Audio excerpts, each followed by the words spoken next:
Formula ఈ-రేస్ వ్యవహారంలో ACB దూకుడు పెంచుతోంది.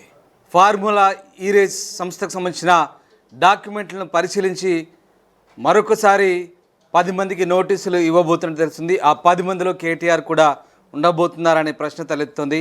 అది జరిగితే కనుక కేసీఆర్కు రెండోసారి నోటీసులు ఇచ్చినట్లు అవుతుంది. ఏసీబీ రెండోసారి కూడా విచారణకు రంగం సిద్ధమవుతుందనే ప్రశ్నలు తలెత్తున్నాయి.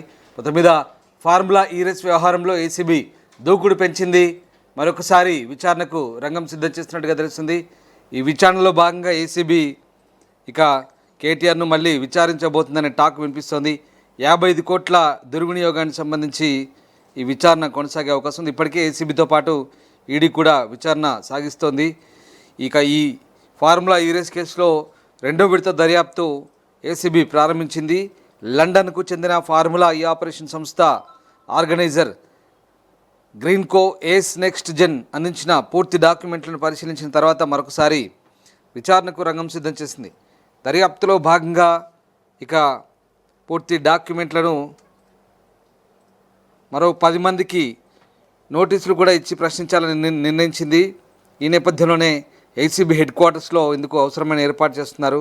ఈ కేసుకు సంబంధించిన హెచ్ఎండిఏ నిధుల దుర్వినియోగంపై జనవరి 8న ఐఏఎస్ అధికారి అరవింద్ కుమార్, 9న కేటీఆర్, 10న హెచ్ఎండిఏ మాజీ చీఫ్ ఇంజనీర్ బిఎల్ఎన్ రెడ్డిని, 18న గ్రీన్కో ఏస్ నెక్స్ట్ జెన్ ఎండి చలమలశెట్టి అనిల్ కుమార్ను ఇప్పటికే అధికారులు విచారించారు. హెచ్ఎండిఏ బోర్డు నిధుల నుంచి దుర్వినియోగమైన 55 కోట్లకు సంబంధించిన వివరాలు రాబట్టారు. 4 నిందితులు సహా మరొక 24 మంది సాక్షుల స్టేట్మెంట్లు రికార్డు చేశారు. ఇక ఎఫ్యూఓ సంస్థ ప్రతినిధులను ఫిబ్రవరి 28న వర్చువల్గా ప్రశ్నించారు. సీజర్మన్ ఆర్గనైజర్ ఏస్ నెక్స్ట్ జెన్ సంస్థ నుంచి అగ్రిమెంట్లు, బ్యాంక్ ట్రాన్సాక్షన్ సేకరించారు. ఇప్పటివరకు స్వాధీనం చేసుకున్న డాక్యుమెంట్లను పరిశీలించారు. వీటి ఆధారంగా సంబంధిత వ్యక్తులను విచారిస్తున్నారు. 55 కోట్ల రూపాయల దుర్వినియోగమైనట్టు తేలడంతో దీనిపై ఇప్పటివరకు 24 మంది సాక్షుల స్టేట్మెంట్ రికార్డు చేసిన ఏసీబీ ఇక లోతుగా అధ్యయనం చేస్తోంది. 10 మందిలో కేటీఆర్ కూడా ఉండే అవకాశాలున్నాయి. కేటీఆర్ను మరొకసారి విచారణకు పిలిచి మరికొన్ని విషయాలను రాబట్టాలని ఏసీబీ అధికారులు సిద్ధమవుతున్నారు. అలాగే అరవింద్ కుమార్, బిఎస్ఎన్ఎల్ రెడ్డిలను కూడా విచారించే అవకాశాలు కనిపిస్తున్నాయి. మరి ఎవరెవరికి నోటీసులు ఏసీబీ అధికారులు పంపుతారని మాత్రం ఆసక్తికరంగా మారుతుంది. కానీ కేటీఆర్కు పంపుతారా లేదా అనేది గ్యారంటీ లేదు.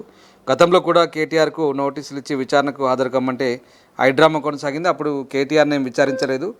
ఆఫీస్ దాకా వచ్చి వెనక్కి మళ్ళీపోయాడు. తర్వాత మళ్ళీ తన లాయర్తో కలిసి వచ్చి కేటీఆర్ విచారణకు హాజరయ్యారు. ప్రపంచంలో ఏ మూల ఏ క్షణం ఏం జరుగుతుందో వేగంగా తెలుసుకోవడానికి తొలి వెలుగు వాట్సాప్ ఛానల్ని ఫాలో చేయండి.